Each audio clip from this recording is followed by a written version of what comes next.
Salut les replayers, on se retrouve pour une nouvelle vidéo. Le match vient de se terminer à Douala. Le Cameroun s'impose 3-0 face à l'île Maurice. On va débriefer ça, champion. Écoute, le continent est là, hein. Il va nous fatiguer, le continent. Allez, on envoie le générique, c'est parti.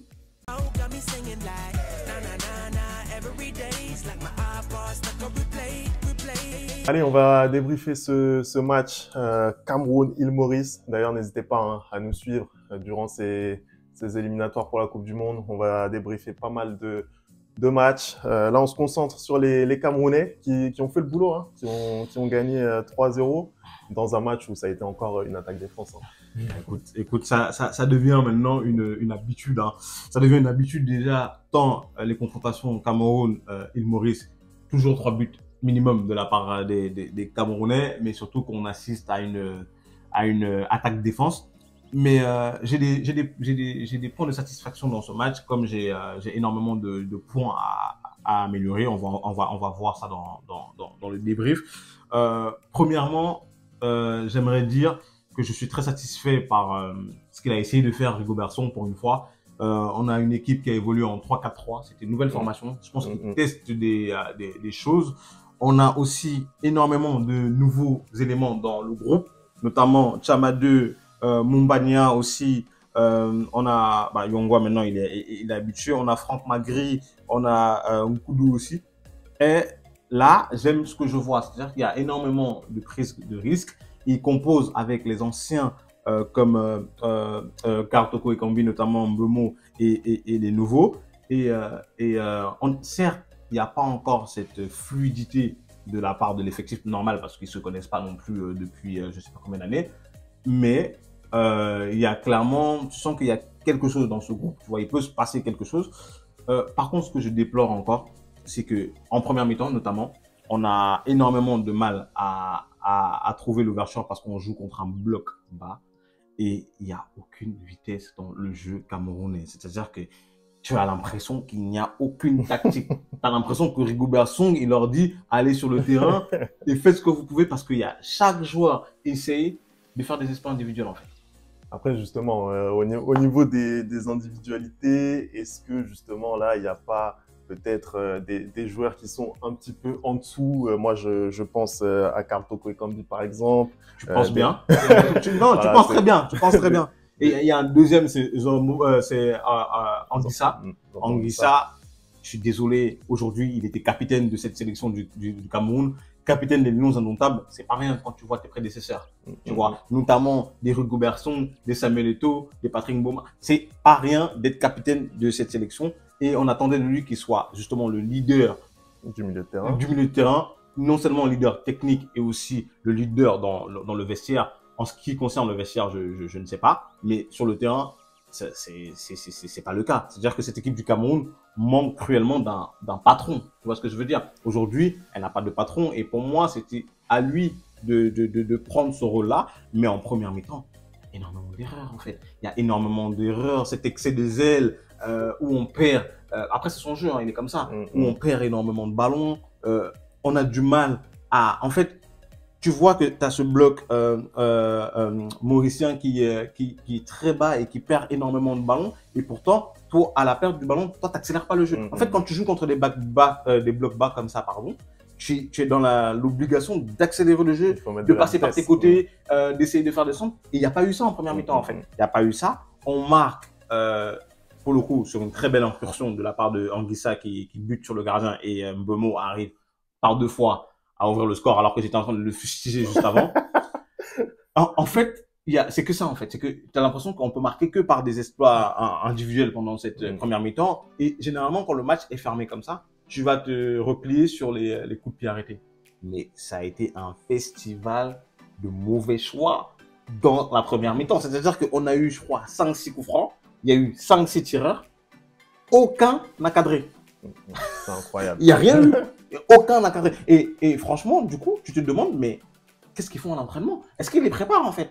Parce que déjà, je ne comprends pas comment il peut y avoir 5 coups francs directs et 5 tireurs différents. C'est pas normal.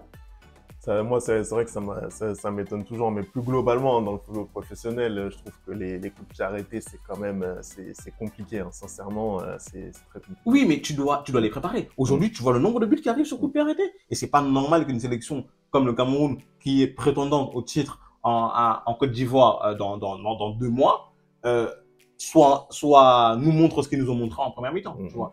Cependant, je ne sais pas ce qui s'est passé dans les vestiaires. On revient en deuxième mi-temps. Et là, tu as une belle équipe du Cameroun. Tu as une équipe du Cameroun qui est aventureuse. Tu as une équipe du Cameroun qui sort le ballon beaucoup plus rapidement. Il y a beaucoup moins d'erreurs à la relance, notamment dans les passes. On s'applique un peu plus. Et là, tu vois un beau football. Après, c'est vrai que l'île Maurice aussi sort un peu plus. En premier temps, je pense qu'ils ont eu aussi un accès de confiance. Ils se disent, ah, mais c'est bizarre. D'habitude, on prend 3 buts, 4 buts. Là, ils ont un peu de mal. Donc, on va essayer, voilà, on va essayer de jouer. C'est ce qu'ils ont fait. Et du coup, le Cameroun aussi s'est senti un peu plus à l'aise. Les joueurs ont commencé à mieux jouer. Moi, ce que j'ai aimé aussi, un autre point que j'ai aimé, c'est la défense. Pour le coup, c'est la défense à 3 avec Castelletto, Gonzalez et Christopher Wu. C'est du solide. Aujourd'hui, ça a été du solide. Notamment, il y a une action, là, je pense que c'est là où il se blesse d'ailleurs, Onana, où il y a un joueur chez Villeneuve qui est en attaque, qui est tout près d'avoir un face-à-face contre Onana, et t'as Castelletto qui fait un retour, mais vraiment impressionnant, tu vois. Et enfin, je retrouve de la solidité défensive de la part des Lions indomptables, tu vois. Et ça fait plaisir. Alors après, bon, tu l'as dit, Onana se blesse. Il peut y avoir également des petites déceptions au niveau des individualités comme Zambo Anguissa ou Toko Ekambi. Comment toi tu sens les Lions pour cette CAN? Comment tu les sens? Bah, en fait, tu sais très bien, le Cameroun, on ne sait jamais. En fait, on ne sait jamais parce que les fois où le Cameroun a été porté en favori, bah, ça n'a pas marché. Et les fois où on n'a pas été porté en favori, bah, ça a marché. Tu vois, typiquement, c'est 2017. Tu vois, c'est 2017. Oui, c'est 2017 ou 2017. Non, 2017. C'est 2017. Tout le monde est surpris que le Cameroun gagne cette CAN-là parce qu'on n'était pas favori, d'autant plus contre l'Égypte, tu vois, qui était notre bête noire à l'époque, où je crois, on était sur 2 défaites en finale contre l'Égypte, et on arrive à gagner avec une équipe qui est pas folle, hein, tu vois. Cette équipe, tu sais jamais sur quel pied danser. Si on a le Cameroun qu'on a eu en première mi-temps, l'aventure va s'arrêter très, très rapidement. Je veux pas te mentir, elle va s'arrêter net. Par contre, si on a le Cameroun qu'on a eu en deuxième mi-temps, avec des intentions de jeu, avec le fait de vouloir développer un jeu au sol, dans les côtés, avec beaucoup plus de vitesse, avec des incursions, ah oui, ils peuvent faire mal. Ils peuvent faire très, très, très mal. Après, le Cameroun est dans le groupe, je pense, le plus relevé de la CAN. C'est ce que j'allais dire. Qui arrive. Là, on a un Cameroun à réaction encore dans ce match. On les a vus se déplacer à Bollaert la dernière fois contre le Sénégal. On a encore eu un Cameroun en réaction. À réaction. Là, ils vont retrouver les Sénégalais dans cette poule de CAN. Est-ce que ça va passer? Est-ce qu'ils pourront se permettre justement d'être comme ça un petit peu retardataire? Après, tu connais la théorie du danger. Rigobert va appliquer la théorie du danger, tu vois ce que je veux dire. Mais non, je pense que le fait d'être en réaction, écoute, s'ils gagnent les matchs, ça me dérange pas, non. Ça me dérange pas. S'ils gagnent le match, au final, ça me dérange pas du tout. Mais c'est juste que quand on va arriver, s'ils passent le premier tour, en huitième ou en quart de finale, ça sera à eux tu peux pas toujours attendre, en fait. Parce que, à un moment donné, si tu prends un but à la 80e minute, bah, tu n'auras pas le temps d'être en réaction, en fait. Tu n'auras pas le temps et voilà. Je pense qu'ils devront proposer beaucoup plus. Mais malgré tout ça, il y a quand même énormément de satisfaction individuelle. Je t'ai dit, les nouveaux arrivants ont joué leur carte pour le coup. Ils ont marqué et je pense que Rigobertson là va vraiment se creuser la tête parce qu'il y a eu énormément de bonnes prestations. J'aimerais notamment parler une fois de plus du petit qu'on a vu à Bollaert, Yongoa. Fantastique, il doit plus sortir de cette équipe en fait, il doit plus du tout sortir de cette équipe. Il y a aussi Koudou qui marque son premier but en sélection. Il y a aussi Franck Magri, je crois que c'est la deuxième sélection qui marque aussi son premier but. Ça fait plaisir, tu vois, ça fait vraiment plaisir de voir qu'en l'absence de Choupo-Moting, on arrive quand même à avoir des solutions de remplacement et qui sont plutôt satisfaisantes, hein, je vais pas te mentir. pourquoi pas. Peut-être qu'il nous manquait justement pour pouvoir prétendre à gagner cette CAN, c'était un banc. Et là, bah, ça commence un peu à s'étoffer. Je vois un peu ce qu'il voulait dire Rigobertson quand il disait que son bilan n'était peut-être pas bon, mais que c'était des matchs amicaux et qu'il voulait tester des joueurs. Pour le coup, là, tu vois qu'il ramène de la nouveauté dans cette équipe du Cameroun. Et ça peut marcher, ça peut marcher. Vraiment, la seule inquiétude aujourd'hui, c'est, j'espère que la blessure de Andro Dana, j'ai du mal à comprendre parce qu'il n'a pas eu de coup, il n'a pas eu de truc, je ne sais pas ce qui se passe, n'est pas trop grave, sachant que d'autant plus, on a une grosse échéance contre la Libye, là, mardi prochain. Vraiment, c'est un match entre je pense, les deux favoris du groupe. On va pas se mentir. D'ailleurs, ce groupe, comment tu le sens? Outre la Libye, on a aussi le Cap-Vert, on a aussi l'Angola. Comment tu vois les Camerounais? Bah, écoute, on a déjà eu si je peux appeler ça comme ça, le derby lusophone entre l'Angola et le Cap-Vert qui se sont neutralisés. On a la Libye dans le groupe. Je vais pas te mentir, c'est un groupe totalement à la portée des Lions de Stade. C'est un groupe à la portée du Cameroun. Et ce serait une anomalie si le Cameroun ne se qualifiait pas dans ce groupe-là. Pour moi, le gros adversaire, l'adversaire le plus dangereux pour le Cameroun, c'est la Libye.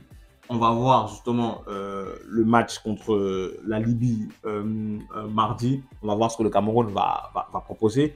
Après, tu sais, le Cameroun est une équipe qui a tendance à lâcher des points contre des équipes comme le Cap-Vert, comme l'Angola, comme l'île Maurice. On n'est même pas à l'abri de voir un match nul ou une défaite au match retour. En fait, tu ne sais jamais avec cette équipe-là. Mais normalement, ça devrait être facile pour eux. Ça devrait être facile.